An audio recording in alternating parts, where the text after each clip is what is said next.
Hello there and welcome! Today we're going to see if we can win as this guy on the hardest difficulty. As you can see, we're on Elite with no sliders. And we probably could put them up a little bit because we're gonna make the US and Russia fight each other anyway, but let's just leave it like that. Iron Man mode is of course activated and the historical focus will... I guess we'll switch it on? Like, I prefer playing it without, but like, it's a bit more unpredictable if it's without, but then people will all go like, oh, you just got lucky on the randomizer. That's right! You're a big fat phony! So what, you know what, we're gonna stick with the historical focus. I think that's the better choice here. Now that we're in-game, let's quickly talk about the pros and cons of Germany. One of Germany's strength is its strength.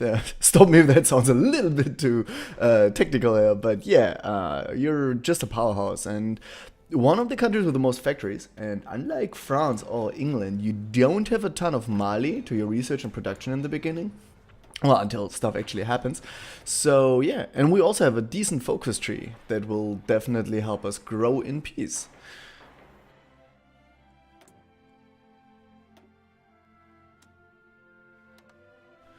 We'll import from the US, since the US won't join the Allies for a long time. This isn't a problem. And also, they got hundreds of factories anyway, so one or two more doesn't even matter to them. And we'll also start trying to turn them fascist. Now, this usually takes them like 4 to 6 years of persuasion to actually turn them fascist, in contrast to the 1 year of campaigning in real life. So they will probably still join the Allies, but hopefully way later than without. Let's produce a bit of everything, but mostly infantry equipment. Since we're on elite difficulty, we have a 30%, I think it is, malus to our production, and that means we'll struggle to get men in the field. And since we need to get, well, men in the field to do the Sudetenland and the Anschluss, we'll have to focus on infantry equipment more than I would actually like to. Also, I prefer heavy fighters, because they have bigger range, which means less micromanagement. But since we do start with Fighters 1 and Heavy Fighter 0, we'll just stick with the normal fighters, I guess. And since we use normal fighters, we might as well use cars, because they need to be moved together anyway. Now, if you recall, in previous versions of the game, you could just start off by taking the Netherlands and Poland immediately without the Allies being able to guarantee them. So the German East Indies, yes, that's what we'll call them, deal with it, would be sending us tons of resources that the Polish factories would then turn into guns. Thankfully, Paradox realized that was totally stupid and unrealistic and everything. Yeah, so basically they fixed it. Now the world tension goes above 25 if you claim both of them. So you can't do it or they will get guaranteed. So instead, let's just take out the Low Countries. Good fix, Paradox. And the Spanish Civil War has broken out. Let's send 2 panzer divisions to nationalist Spain. Something to remind us that we don't actually care who wins here. We'll take out of Spain later anyway, because Portugal has important resources. All we really care about is that the war keeps going on for at least a year, until our claims in the Low Countries are done. Because when the peace conference happens, and it doesn't matter who wins, for some reason the world tension increases by the peace deal. Now, Nationalist Spain used to win this war 90% of the time super quick, but since Waking the Tiger, Republican Spain seems to win it every time. So basically, our job here is just to buy Nationalist Spain a little bit of time so it doesn't surrender too early. Yeah, let's destroy these units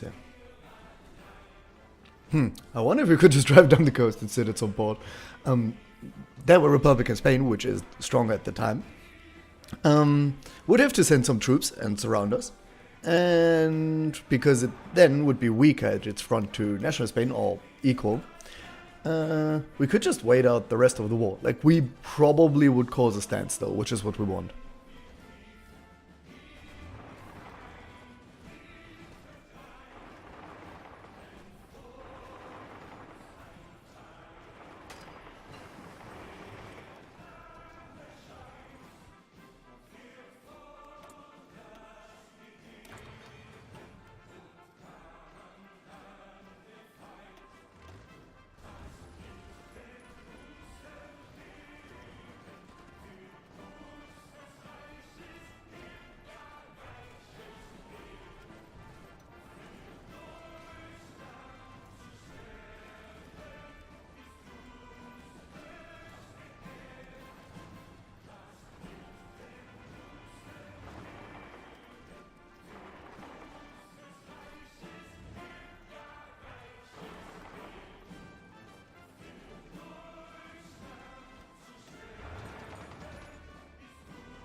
And they're all dead.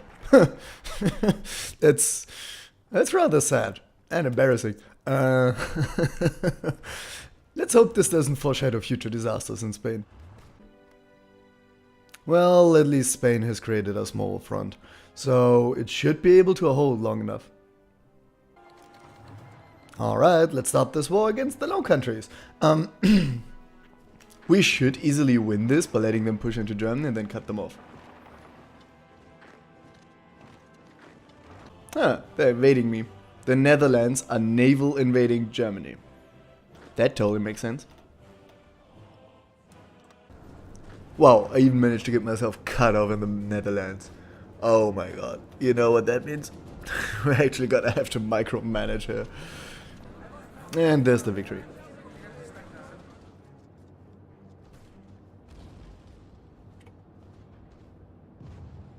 Time to import from the German East Indies, which are still called Dutch East Indies for some reason in the trade screen.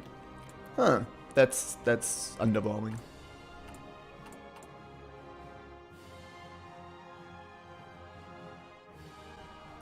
I do wonder if we need the Reichskommissariat.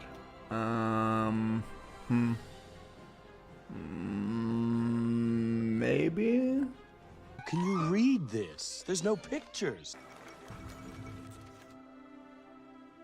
So, Czechoslovakia has decided to join us.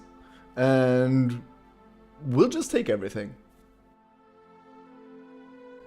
Yeah, we're strong enough and we probably could start the war now, but I think we'll try to take Yugoslavia the peaceful way and then start the war over Poland.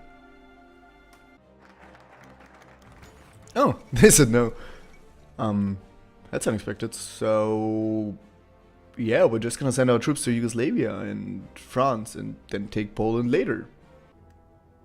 England just invaded Ostpreußen. Huh, probably should have defended them. Yeah, they'll be thankful for the free English lessons when the internet gets invented.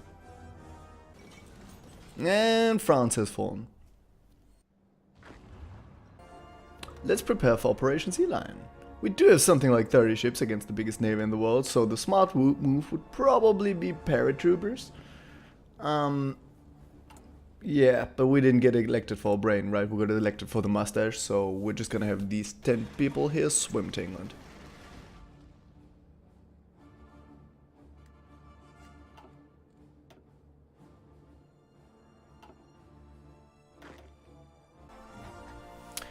We should probably create Vichy France.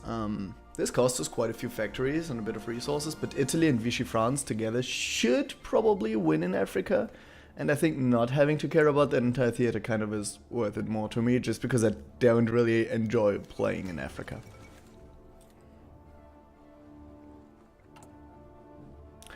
I think I want to attack Switzerland. It doesn't have a whole lot of factories and no natural resources, and it's actually all hills and thousands of people will die. But it will make our map look prettier. Why is this godforsaken planet worth dying for? Don't ask me. You're the one who's going to be dying. So, we're taking Poland. It did have some time to build up, so do expect some resistance, but with Romania's help it shouldn't be too hard.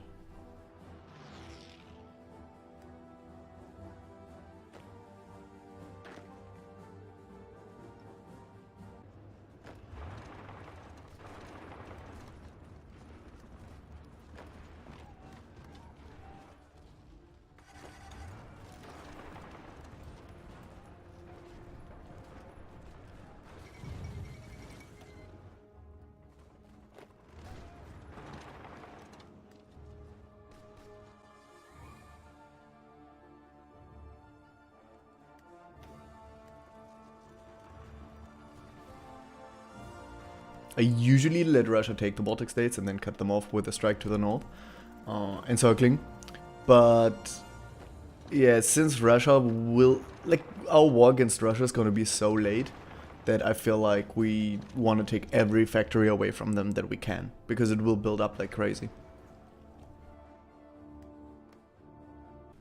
To cross the English Channel, we'll send all our airplanes in, and then our ships. And hopefully the British Navy comes, tries to attack our convoys, but instead attacks our navy, and our navy gets supported by the airplanes, and our soldiers slip through the debris of our battleships thinking.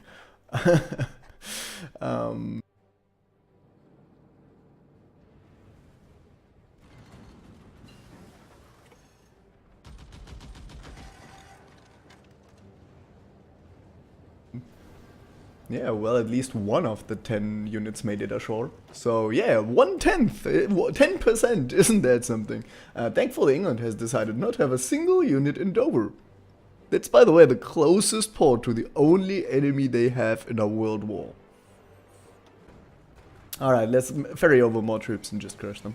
There shouldn't be too much resistance, since we did get quite a few of the Brits when we took Ostpreußen. Well, the Brits in Ostpreußen.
And here's the Allied capitulation on the 4th October 1939. Let's sit back and enjoy this.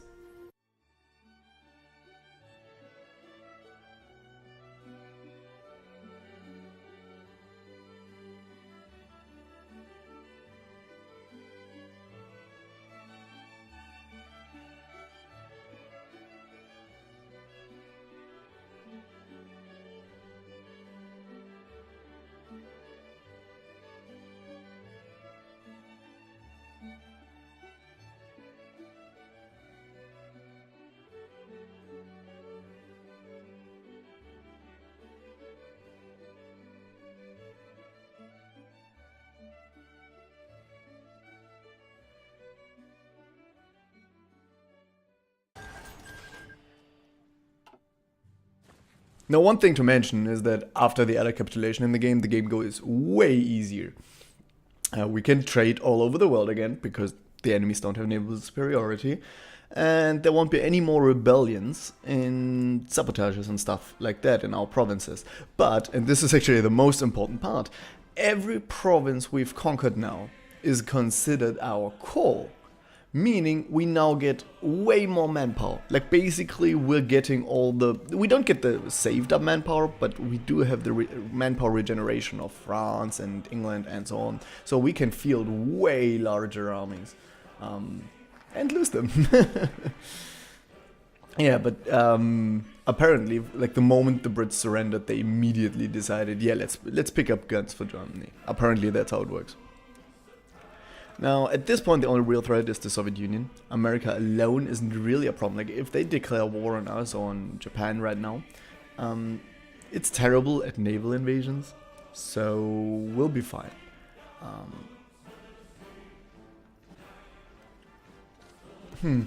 Since we mostly have a tank army, we probably should go through Scandinavia. The foresty frozen hills there will be perfect. Time to start our war against Spain as promised. Now, I would attack it anyway, but since it's Republican Spain, I actually have to. Because it's, well, Republican Spain, so it's communist, so it would support the Soviet Union. In retrospect, I probably should have built mountaineers to cross the Pyrenees.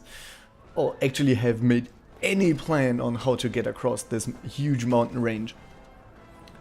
Just throwing people against the mountain doesn't seem to work as well as I was originally hoping. Alright, we'll do a naval invasion on Barcelona. That's a bit close to the enemy front line, so he can react, but I think we'll be fine. Actually, this does seem kind of risky. Kind of suicidal, actually. You're a brave robot, son. But when I'm in command, every mission's a suicide mission. All our enemies are joining the Chinese war. Ah, the good old Swiss, Chinese, Swedish, Spanish alliance.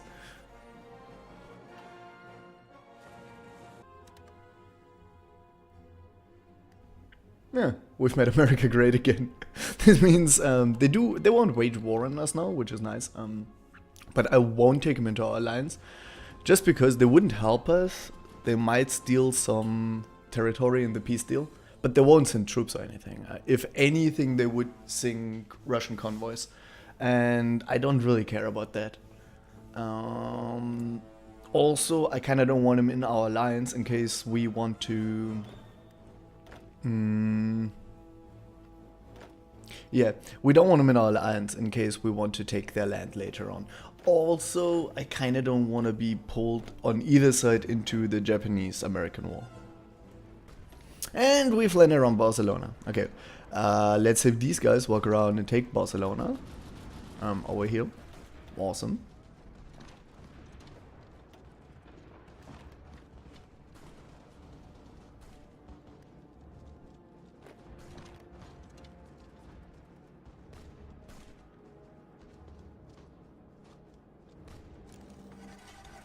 See, works. And now we can ferry in more troops, and we got 23 divisions in Barcelona. And we've lost Barcelona. They're all cut off. This might have been a slight misplay on my part. Huh. Guys? Guys, can you break out? Well, we do give them air superiority, but they don't have supplies, so that won't save them. We have to break them out, and that means we could try through this forest. We can attack it from 3 directions. And our guys are surrendering in the 10,000. We do have almost finished tank divisions here, so let's just deploy them preemptively and send them into the forest as well. Every little bit helps, right?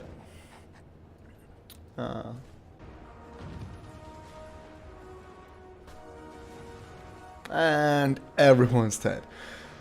Well, time to inform 500,000 families that the invasion of Barcelona didn't go that well. It did go somewhat suboptimally, you could say. The good thing is they will be saving money on Christmas gifts this year. Since it did go so well last time, let's plan a new naval invasion of Spain. We'll make it a little bit further south, but not change anything else about the plan. I actually believe in the plan. It's a good plan. To buy our troops some time, we'll send waves of our guys into the mountains. And this should hopefully bind the people defending the Pyrenees. Because while as long as they're busy shooting forward, they can't be shooting to the back, right? Like, they can't walk back while they're busy murdering our people. So yeah. Whatever it is, I'm willing to put wave after wave of men at your disposal. Right, men? You suck! we invaded America. It's going slightly better than the last invasion. We are taking more land and we've got a second port, which means we are getting more supplies. Actually, it's not going that well. We're extremely low on artillery, and that explains why our people aren't advancing very well. They just can't break through. They have no damage. Now, the good thing is they still have enough infantry equipment, so they should be able to hold the front.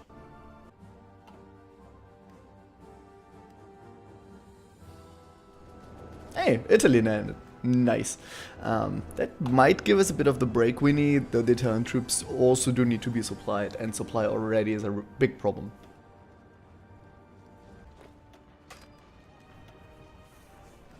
Isn't it interesting how we managed to take Finland, Sweden, Romania, Greece, and God knows how many other countries in the same time we tried to invade Spain?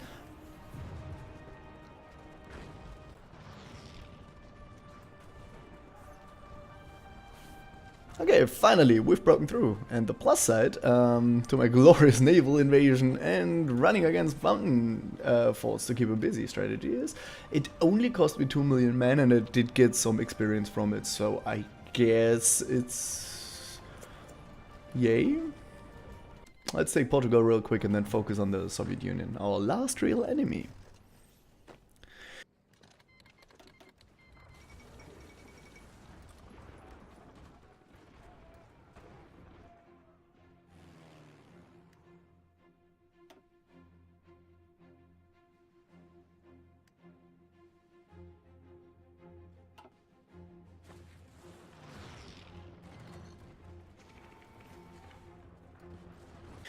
Now, since we do own all of Europe, some parts of Asia, Canada, and some more, we should be able to outproduce the Soviet Union. For some reason, we don't get enough artillery. We did allocate insane amounts of production to it, but it just doesn't increase to the point where I'm actually feeling like it might be bugged. Anyway, we do have so much production, we'll just produce horrendous amounts of airplanes and try to bomb the Soviet Union out of the war. And so it begins.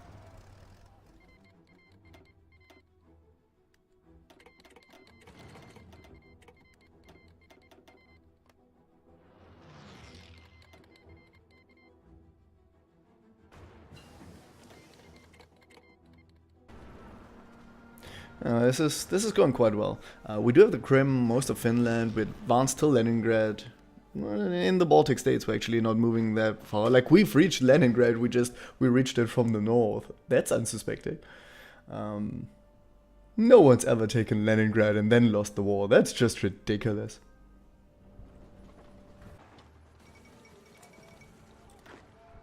Japan's doing okay against China. The war's been going on forever, however, and I wish they would take it out because all the small countries joined China in that war.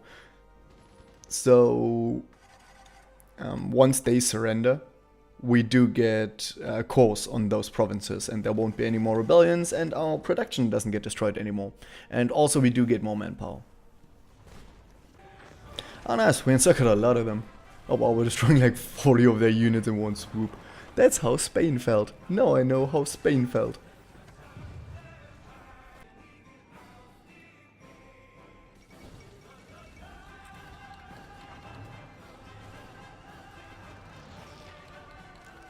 Huh. Japan just declared war on us. But but we're fighting alongside Japan against Japan. Yeah, they're on both sides of this war now. Yeah, well, we just won't do anything about that. Japan is actually extremely weak. We have about 6 times its production capabilities. And it's still fighting against China. And it's been doing so for like 4 or 5 years. So I'm pretty sure it's got to be out of manpower. And the German East Indies should hold. Like, the AI is terrible at naval invasions. So I'm pretty sure the German East Indies can hold at least for some time. And even if they fall at this point, we have so much production it doesn't matter.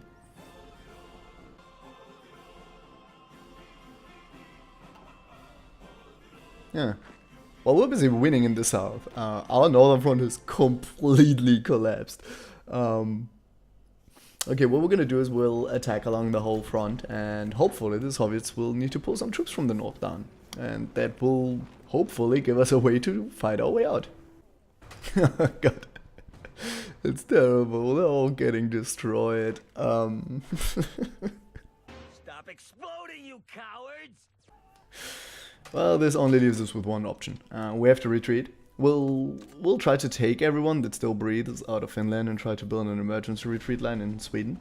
Now, this line is probably too far back, and I'm giving up on thousands of kilometers of land that we'll have to reconquer. And yeah, so we'll move it back even further because reasons.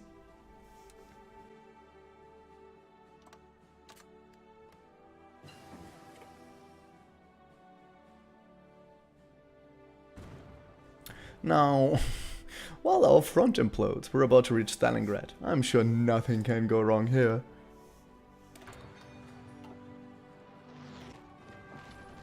Our troops got encircled a bit south of Stalingrad.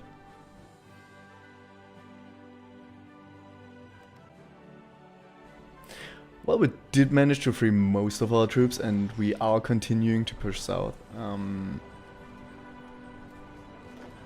Since we did manage to reach the Caspian Sea, the Soviet Union can no longer use the resources produced here, which should cripple it. Also, we got a new tank division in the Army Group Center that I am having pushed for Moscow.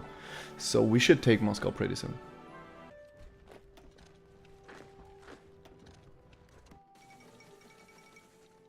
And we've taken Moscow. Very nice.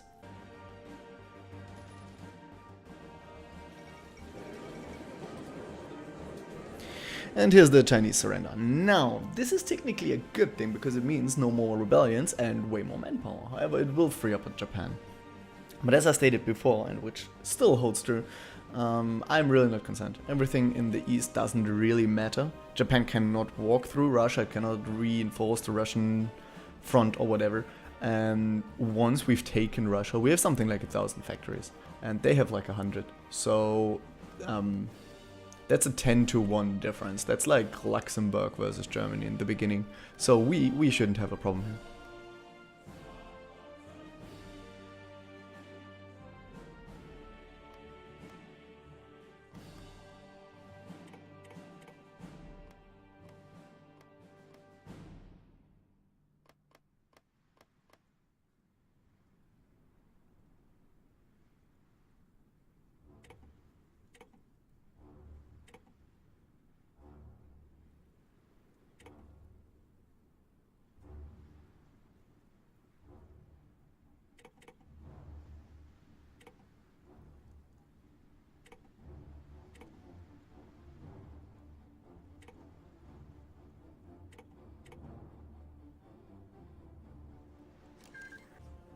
We've gotten encircled again. Again in Stalingrad. This is becoming somewhat of a habit of ours, isn't it? Right, as you can see, the Soviet front is collapsing, and we're breaking through everywhere. And yeah, we're just gonna cut him into pieces now and make him surrender en masse.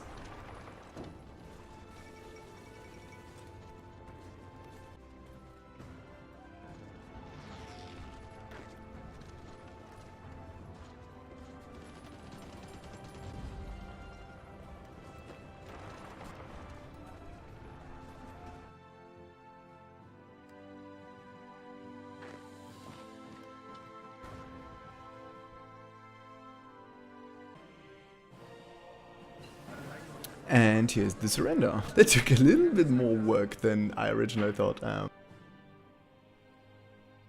Since the US is on our side and our only remaining ally at this enemy at this point is Japan, which has 0 chance. We got 1,000 factories and 3 million manpower against their 300,000 remaining. The entire world is on our side, and so I'm calling it a victory here. I hope you guys enjoyed this. If you did, don't forget to like, comment, subscribe, and donate blood. And I will see you on the next one. And let me know in the comments what you would like to see, what you would like me to change. And if you enjoyed it, just leave something nice. Have a beautiful evening.